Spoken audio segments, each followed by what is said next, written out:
మహాగణాధిపతయే నమః. శ్రీమాత్రే నమః. మాచిరాజ్ భక్తి ప్రేక్షకులందరికీ నమస్కారం. ఏప్రిల్ 11వ తేదీ నుంచి ఏప్రిల్ 20వ తేదీ వరకు మేషాది ద్వాదశ రాశులకి గ్రహాల సంచారం ఏ విధంగా ఉంటుందో, గ్రహాల సంచారం బట్టి ఏ గ్రహాలు అనుకూలిస్తున్నాయో, ఏ గ్రహాలు వ్యతిరేకంగా ఉన్నాయో, గ్రహాల సంచారం బట్టి ఏ ఏ పరిహారాలు చేసుకుంటే ఈ 10 రోజుల్లో అనుకూల ఫలితాలొస్తాయో, ఏ దేవీ దేవతల ఆలయ దర్శనం చేయాలో, ఏ స్తోత్ర పారాయణలు చేసుకోవాలో, అలాగే సకల దేవతా స్వరూపమైన గోమాతకి ఎలాంటి ఆహారం తినిపించాలో, ఎలాంటి ద్రవ్యాలు దానం ఇచ్చుకోవాలో, ఎలాంటి మంత్రాలు జపించుకోవాలో, ద్వాదశ రాశుల వాళ్ళకి ఈ 10 రోజుల పాటు రాశి ఫలితాలు ఏ విధంగా ఉండబోతున్నాయో ఈ వీడియోలో మనం తెలుసుకుందాం. తదుపరి వృశ్చిక రాశి. వృశ్చిక రాశి వాళ్ళకి ఏప్రిల్ 11 నుంచి ఏప్రిల్ 20 మధ్యలో రాశి ఫలితాలు పరిశీలిస్తే సూర్యుడు 5, 6 స్థానాల్లో సంచారం చేస్తున్నాడు. సూర్యుడు మొదటి 3 రోజుల్లో 5వ స్థానంలో సంచారం చేస్తూ వ్యతిరేక ఫలితాలు ఇస్తున్నాడు. తర్వాత 7 రోజుల్లో 6వ స్థానంలో సంచారం చేస్తూ అనుకూల ఫలితాలు ఇస్తున్నాడు. అంటే మొదటి 3 రోజుల్లో వృశ్చిక రాశి వాళ్ళకి వాళ్ళ సంతానంలో అబ్బాయిలు ఉంటే ఆ అబ్బాయిల వల్ల ఏదో ఒక చికాకు వస్తుంది. వాళ్ళ వల్ల ఏదో ఒక ట్రబుల్ వస్తుంది. దాని నుంచి బయటపడతారు. వాళ్ళు చెప్పిన మాట వినకపోవటం, మొండితనంగా ఉండటం ఇలాంటివి జరిగే అవకాశం ఉంది. ఆఫీసులో కూడా అంత గొప్పగా ఉండదు. తండ్రి వైపు బంధువుల వల్ల కూడా అప్పుడప్పుడు చికాకులు వస్తూ ఉంటాయి. ఎందుకంటే మొదటి 3 రోజుల్లో సూర్యుడు 5వ స్థానంలో వ్యతిరేకంగా ఉన్నాడు. మొదటి 3 రోజుల్లో సూర్యుడి బలం పెరగాలంటే గోధుమలు నానబెట్టి ఆవుకు పెట్టడం, కేజింబావు గోధుమలు ఎర్ర వస్త్రంలో మూటగట్టి ఒకసారి బ్రాహ్మణుడికి దానం ఇచ్చుకోవటం చేయండి. ప్రతిరోజు సూర్యుడికి సంబంధించినటువంటి ఓం సవిత్రే నమః 12 సార్లు చదువుకోండి. సూర్యాష్టకం వినండి. అప్పుడు మొదటి 3 రోజుల్లో కూడా సూర్యుడి బలం పెరుగుతుంది. కానీ తర్వాత 7 రోజుల్లో మాత్రం సూర్యుడు 6వ స్థానంలో బ్రహ్మాండంగా ఉన్నాడు. అంటే ఏప్రిల్ 14వ తేదీ నుంచి ఏప్రిల్ 20వ తేదీ వరకు వృశ్చిక రాశి వాళ్ళకు బ్రహ్మాండంగా సూర్యుడు యోగిస్తాడు. శత్రువులు నశించిపోతారు. ఆఫీసులో అందరూ అనుకూలంగా ఉంటారు. బాస్ కూడా అనుకూలంగా ఉంటాడు. అనారోగ్యాలు తొలగిపోతాయి. ప్రమోషన్ ప్రయత్నాలు అనుకూలిస్తాయి. సమాజంలో హోదా పెరుగుతుంది. తండ్రి వైపు బంధువులు ఫేవరబుల్ అవుతారు. రాజకీయాల్లో చక్రం తిప్పుతారు. అగ్రికల్చర్లో బాగుంటుంది. ఇన్ని ప్రయోజనాలు ఏప్రిల్ 14 నుంచి ఏప్రిల్ 20 మధ్యలో సూర్యుడు 6వ స్థానంలో ఉండటం వల్ల వృశ్చిక రాశి వాళ్ళు పొందగలుగుతారు. అలాగే బుధుడు 5వ స్థానంలో వృశ్చిక రాశికి వ్యతిరేకంగా ఉన్నాడు. బుధుడి బలం లేదు కాబట్టి వృశ్చిక రాశి విద్యార్థులు హార్డ్ వర్క్ చేయాలి. అప్పుడే మంచి ర్యాంకులు వస్తాయి. హార్డ్ వర్క్ చేయకపోతే ర్యాంకులు రావడం కష్టంగా ఉంటుంది. నిరుద్యోగులకు కూడా కొత్త జాబ్ రావడం కష్టంగా ఉంటుంది. బుధుడి బలం లేదు కాబట్టి బాగా ఇంటర్వ్యూకి ప్రిపేర్ అయితేనే కొత్త జాబులు వస్తాయి. వ్యాపారంలో కూడా బుధుడి బలం లేదు కాబట్టి కొంత ఒత్తిడి ఉంటుంది. ఒడిదుడుకులు ఉంటాయి. వ్యాపారంలో పోటీ ఉంటుంది. కాబట్టి విద్యారంగం, వ్యాపార రంగం, నిరుద్యోగులు ఉద్యోగం కోసం చేసే ప్రయత్నాల్లో అనుకూలత రావాలంటే బుధుడి బలం పెరగాలి. అంటే సంకటనాశక గణేష స్తోత్రం వినాలి. గణపతి ఆలయ దర్శనం చేయాలి. గరిక ఎర్రపూలతో గణపతిని పూజించుకోవాలి. ఓం గ్లౌం గణపతయే నమః అనే మంత్రాన్ని రోజు 21 సార్లు చదువుకోవాలి. పెసలు నానబెట్టి ఆవుకు పెట్టడం లేదా కేజింబావు పెసలు ఆకుపచ్చ వస్త్రంలో మూటగట్టి పంతులు గారికి దానం ఇచ్చుకోవటం చేయాలి. అప్పుడు బుధుడు ఇచ్చే వ్యతిరేక ఫలితాలు తొలగిపోయి విద్యా వ్యాపార రంగాల్లో నిరుద్యోగులకు అనుకూల ఫలితాలు వస్తాయి. అలాగే వృశ్చిక రాశి వాళ్ళకి కుజుడు 5వ స్థానంలో వ్యతిరేక ఫలితాలు ఇస్తున్నాడు. పంచమంలో కుజుడు వ్యతిరేకంగా ఉన్నాడు కాబట్టి పిల్లల వల్ల కొన్ని చికాకులు ఉంటాం, రియల్ ఎస్టేట్లో ఒడిదుడుకులు ఉంటాం, ప్రాపర్టీ ఆస్పెక్ట్లో ఇబ్బందులు ఉంటాం, ఫుడ్ బిజినెస్లో కొన్ని ట్రబుల్స్ ఉంటాం, సోదరులతో కొన్ని డిస్ప్యూట్స్ ఉంటాం. ఇవన్నీ కూడా కనిపిస్తూ ఉంటాయి. అయితే కుజుడిచ్చే ఈ వ్యతిరేక ఫలితాలన్నీ పోవాలంటే, అనుకూలంగా మారాలంటే సుబ్రహ్మణ్య ఆలయ దర్శనం చేయాలి. నానబెట్టిన కందులు బెల్లంతో కలిపి ఆవుకు తినిపించాలి. కేజింబావు కందులు ఎర్ర వస్త్రంలో మూటగట్టి బ్రాహ్మణుడికి దానం ఇవ్వాలి. సుబ్రహ్మణ్య కరావలంబ స్తోత్రం చాంటింగ్ వినాలి. అలాగే సుబ్రహ్మణ్య స్వామికి సంబంధించిన ఓం స్కందాయ నమః అనే మంత్రం రోజు 21 సార్లు చదవాలి. అప్పుడు 5వ ఇంట్లో కుజుడిచ్చే వ్యతిరేక ఫలితాలన్నీ తొలగిపోతాయి. అలాగే వృశ్చిక రాశి వాళ్ళకి శుక్రుడు 6, 7 స్థానాల్లో సంచారం చేస్తున్నాడు. మొదటి 8 రోజులు కూడా 6వ స్థానంలో సంచారం చేస్తున్నాడు. తర్వాత 2 రోజులు 7వ స్థానంలో సంచారం చేస్తున్నాడు. మొదటి 8 రోజులు ఏప్రిల్ 11వ తేదీ నుంచి ఏప్రిల్ 18వ తేదీ వరకు శుక్రుడు 6వ స్థానంలో ఉండటం వల్ల వృశ్చిక రాశి వాళ్ళకి ఏం జరుగుతుందంటే ఎక్స్‌పెండిచర్ పెరుగుతుంది. ఖర్చులు పెరుగుతాయి. రూపాయి ఖర్చు పెట్టాల్సిన చోట 10 రూపాయలు ఖర్చు పెడతారు. కాబట్టి డబ్బు ఖర్చు విషయంలో ఏప్రిల్ 11 నుంచి ఏప్రిల్ 18 మధ్యలో వృశ్చిక రాశి వాళ్ళు జాగ్రత్తగా ఆలోచించి ఖర్చు చేయండి. చివరి 2 రోజుల్లో లైఫ్ పార్ట్నర్‌తో గొడవలయ్యే అవకాశం ఉంది. 7వ స్థానంలో శుక్రుడు ఉన్నాడు కాబట్టి ఏప్రిల్ 19, ఏప్రిల్ 20 తేదీల్లో లైఫ్ పార్ట్నర్‌తో గొడవ రావటం, లేకపోతే పార్ట్నర్‌షిప్ బిజినెస్‌లో ఏదో ఒక గొడవ రావటం ఇలాంటివి జరిగే అవకాశం ఉంది. కళారంగం కూడా అంతంత మాత్రంగానే ఉంటుంది.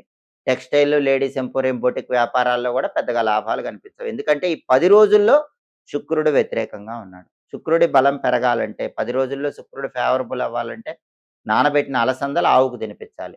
కేజింబావు అలసందలు తెల్లటి వస్త్రంలో మూటగట్టి బ్రాహ్మణుడికి దానం ఇవ్వాలి. అలాగే ఓం శ్రీ రాజమాతంగి అయి నమః ఈ మంత్రాన్ని రోజు 21 సార్లు చదువుకోవాలి. రాజరాజేశ్వరి అష్టకం గాని, లలితా సహస్రనామ స్తోత్రం గాని రోజు వింటే చాలా మంచిది. శుక్రుడిచ్చే వ్యతిరేక ఫలితాలన్నీ తొలగిపోయి అనుకూల ఫలితాలు పొందవచ్చు. కాబట్టి ప్రధానంగా వృశ్చిక రాశి వాళ్ళకి ఈ 10 రోజుల్లో శుక్రుడి బలం లేదు. అలాగే బుధుడి బలం లేదు. అలాగే కుజుడి బలం లేదు. రవి మాత్రం ఒక 7 రోజుల పాటు ఫేవరబుల్‌గా ఉన్నాడు. అంటే గ్రహాలు కొంచెం వ్యతిరేకంగా ఉన్నాయి కాబట్టి బుధుడికి, కుజుడికి, శుక్రుడికి పరిహారాలు చేసుకుంటే ఈ 10 రోజుల్లో వృశ్చిక రాశి వాళ్ళు వ్యతిరేక ఫలితాల నుంచి బయటపడి పూర్తిగా అనుకూల ఫలితాలు అందిపుచ్చుకోవచ్చు. దైవానికి పుష్పాలతో పూజ చేసేటప్పుడు, కొబ్బరికాయ కొట్టేటప్పుడు కొన్ని ముఖ్యమైన నియమాలు తప్పకుండా పాటించాలి. ఎవరైనా సరే మీ ఇష్ట దైవానికి పుష్పాలతో పూజ చేసేటప్పుడు ముందు రోజు కోసిన పుష్పాలతో పూజ చెయ్యకూడదు. ఒకవేళ మీరు బయట ధనమిచ్చి కొన్నట్లయితే ధర్మ మార్గంలో సంపాదించిన ధనంతో కొన్నవైతే ముందు రోజు కొన్న పుష్పాలైనా సరే వాటితో పూజ చేసుకోవచ్చు. కానీ కోసిన పుష్పాలు మాత్రం ఏ రోజు కోసిన పుష్పాలతో ఆ రోజు దైవానికి పూజ చేయాలి. అలాగే పురుగులు కొట్టినవి, రంధ్రాలున్నవి అలాంటి పూలతో దైవానికి పూజ చేయకూడదు. అలాగే రాలిపడిన పుష్పాలతో దైవానికి పూజ చేయకూడదు. బురదంటినవి, మట్టి అంటినవి అలాంటి పుష్పాలతో పూజ చేయకూడదు. ఎడంచేత్తో కోసిన పుష్పాలతో ఎప్పుడూ ఇష్టదైవానికి పూజ చేయకూడదు. అలా చేస్తే పూజ నిష్ఫలమవుతుంది. అలాగే మీరు పూలు కోసేటప్పుడు మీరు ధరించిన వస్త్రంలో దాచిపెట్టి పుష్పాలు తీసుకొస్తే అలాంటి పుష్పాలతో పూజ చేయకూడదు. ప్రత్యేకమైన సంచిలో పుష్పాలు తీసుకొని రావాలి. అంతేగాని పుష్పాలు కోసేటప్పుడు మీరు ధరించిన వస్త్రంలోనే పుష్పాలుంచి తీసుకొస్తే అలాంటి పుష్పాలతో పూజలు చేయకూడదు. అలాగే కొంతమంది మొగ్గలుగా ఉండగానే పూజ చేస్తూ ఉంటారు. మొగ్గలుగా ఉన్నప్పుడు పూజ చేయకూడదు. పువ్వు విచ్చుకున్న తర్వాతే ఆ పుష్పంతో పూజ చేయాలి. కొంతమంది పుష్పాలు చిదిమి రెక్కలతో పూజ చేస్తూ ఉంటారు. అలా కూడా ఎట్టి పరిస్థితుల్లో చేయకూడదు. అంటే పుష్పాలు విడదీసి ఆ రెక్కలతో పూజ చేయటం ఇలాంటివి చేయకూడదు.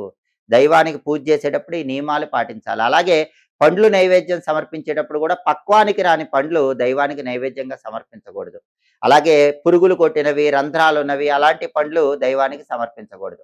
పుష్ప పూజ చేసేటప్పుడు, పండ్లు నైవేద్యం పెట్టేటప్పుడు ఈ నియమాలు తప్పకుండా పాటించాలి. ఒకసారి పూజ చేసిన పుష్పాలు కడిగి మళ్ళీ పూజకు వినియోగించకూడదు. మారేడు, తులసి ఇవి మాత్రమే ఒకసారి పూజ చేసినా మళ్ళీ కడిగి పూజకు వినియోగించుకోవచ్చు. అలాగే దైవానికి కొబ్బరికాయ కొట్టేటప్పుడు కూడా కొన్ని నియమాలు పాటిస్తే మంచిది. కొబ్బరికాయ కొట్టేటప్పుడు ఒక రాయి దగ్గర పెట్టుకొని ఆ రాయి ఆగ్నేయ కోణం వైపు చూసేలాగా ఉంచుకోవాలి. రాయి ఆగ్నేయం వైపు చూస్తూ ఉండగా కొబ్బరికాయ 9 అంగుళాలు పైకొచ్చేలాగా రాయికి తీసుకొని కొబ్బరికాయ కొట్టాలి.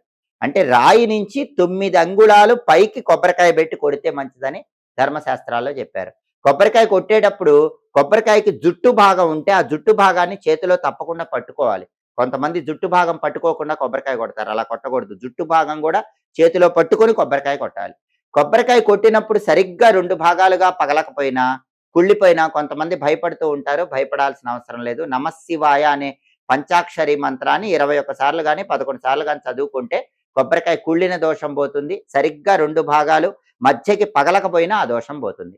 అలాగే చాలా మంది ఏం చేస్తారంటే శివుడికి అభిషేకం చేసేటప్పుడు కొబ్బరికాయ కొట్టి ఆ కొబ్బరికాయ చేతిలో పట్టుకొని ఆ కొబ్బరి నీళ్లతోనే శివుడికి అభిషేకం చేస్తూ ఉంటారు. కొబ్బరికాయ కొట్టి ఆ కొబ్బరికాయ చేతిలో పట్టుకొని ఆ కొబ్బరి నీళ్లతోనే శివుడికి గనక అభిషేకం చేస్తే ఇంకా ఆ కొబ్బరికాయ శివుడికి నైవేద్యానికి పనికిరాదు. అలా కాకుండా మీరు కొబ్బరికాయ కొట్టి శివుడికి అభిషేకం కొబ్బరి నీళ్లతో చేసి నైవేద్యం కూడా ఆ కొబ్బరికాయ శివుడికి సమర్పించాలనుకుంటే కొబ్బరికాయ కొట్టండి. 2 భాగాలు విడదీయండి. ఒక పళ్ళెంలో పెట్టండి. ఆ కొబ్బరి నీళ్లు ఒక గిన్నెలో పోయండి. ఆ నీళ్లతో శివుడికి అభిషేకం చేసి ఆ తర్వాత అభిషేకం పూర్తయ్యాక ఈ 2 కొబ్బరి చిప్పలు శివుడికి నైవేద్యంగా సమర్పించుకోవచ్చు. కాబట్టి కొబ్బరికాయ విషయంలో తప్పకుండా ఈ నియమాలు పాటించండి. పుష్పాల విషయంలో ఈ నియమాలు పాటించండి. దైవానుగ్రహానికి ప్రతి ఒక్కరూ సులభంగా పాత్రులు కండి. ఎప్పటికప్పుడు జ్యోతిష శాస్త్రానికి సంబంధించిన ఆసక్తికరమైన విశేషాంశాలు తెలుసుకోవాలనుకుంటున్నారా? దినఫలాలు, 10 రోజుల ఫలితాలు, మాస ఫలితాలు, సంవత్సర ఫలితాలు తెలుసుకోవాలనుకుంటున్నారా? గ్రహాల సంచారంలో వచ్చే మార్పును బట్టి రాశి ఫలితాలు తెలుసుకోవాలనుకుంటున్నారా? అయితే మాచిరాజ్ భక్తి ఛానల్ తప్పకుండా చూడండి. మా వీడియోస్ మీకు నచ్చినట్లయితే మా ఛానల్ లైక్ చేయండి, కామెంట్ చేయండి. మా ఛానల్ వీడియోస్ 10 మంది మిత్రులకు షేర్ చేయండి. మా ఛానల్ సబ్స్క్రైబ్ చేసుకోండి. పక్కనున్న బెల్ సింబల్ నొక్కటం మాత్రం మర్చిపోకండి. సర్వే జనాః సుఖినో భవంతు. స్వస్తి.